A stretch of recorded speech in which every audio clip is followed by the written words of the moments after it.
Hey everyone, welcome to Can't Afford to Record, the YouTube channel where we figure out the art of audio production together.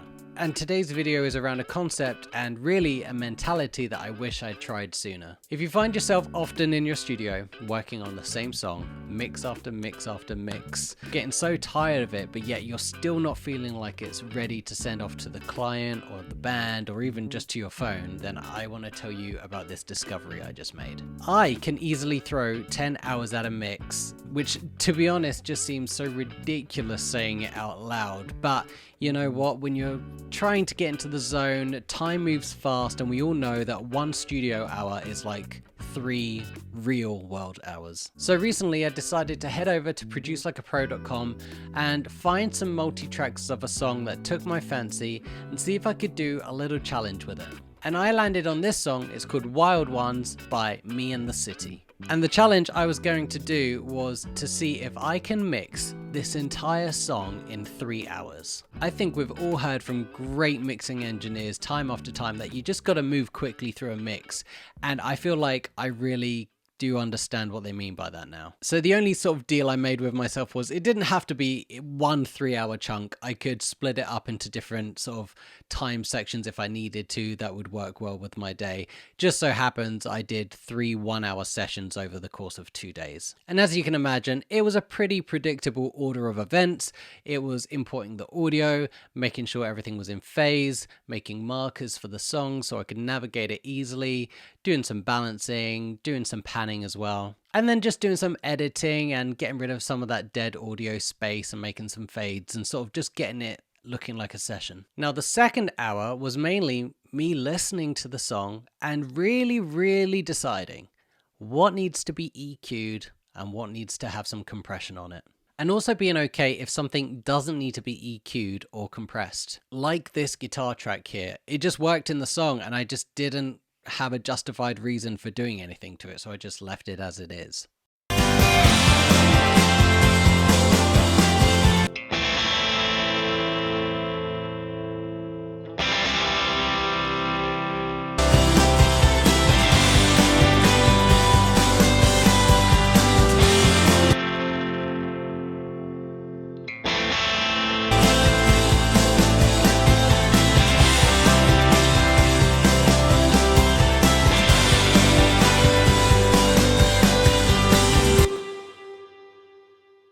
The fact that time is ticking means not spending hours with every single parameter on every single plugin trying to get it absolutely perfect.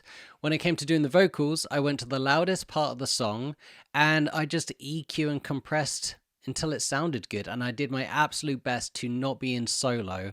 I just left the vocals playing while the rest of the mix was playing and just went from there. So keep your head up, keep your eyes in front.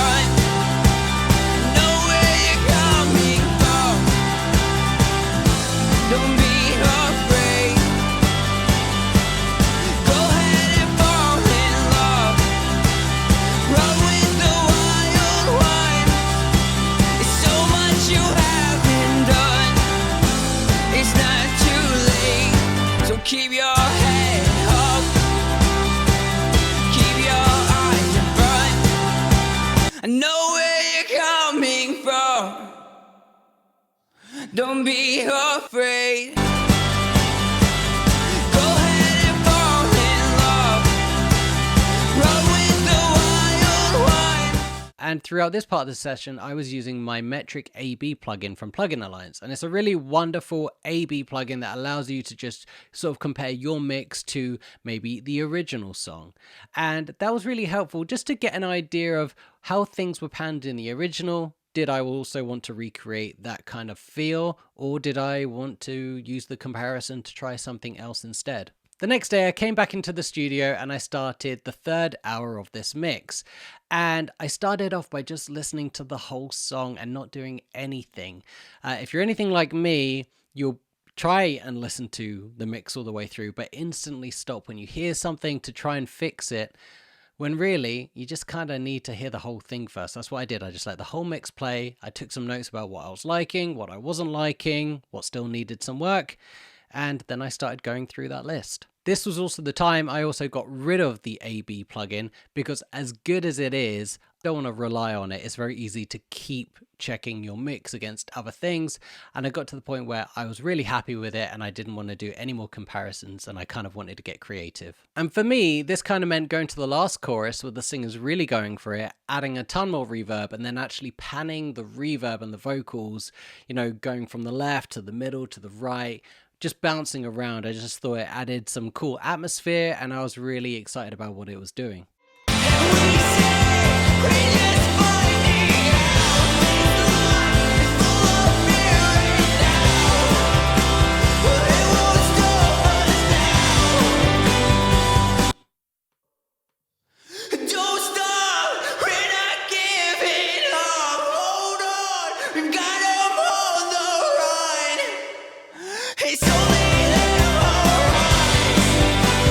One more playthrough, a little bit more tweaking on the mix bus, and then I exported the song. So does that mean that's it now? Just, you know, easy peasy 3-hour mixes from here on out? Well, no, that's pretty unlikely. Every song is different, and if there's more audio and there's more tracks to edit and there's more things to balance, then yeah, of course, time is also going to get added onto that. But honestly, if you haven't tried something like this, then please do.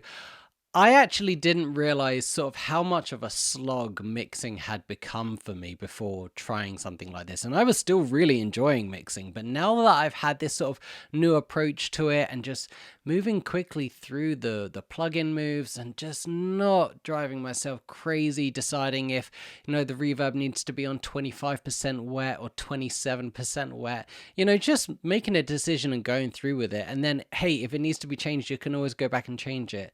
Moving quickly like that was hugely eye-opening for me, and it really did make mixing music extremely exciting. So let me know in the comments below, have you ever tried to mix something in a short space of time, and how did you get on? Was it good for you? Did you learn something from it? Thank you so much for watching this video today. If you liked it, then you might want to consider leaving me a thumbs up. It really helps out the channel.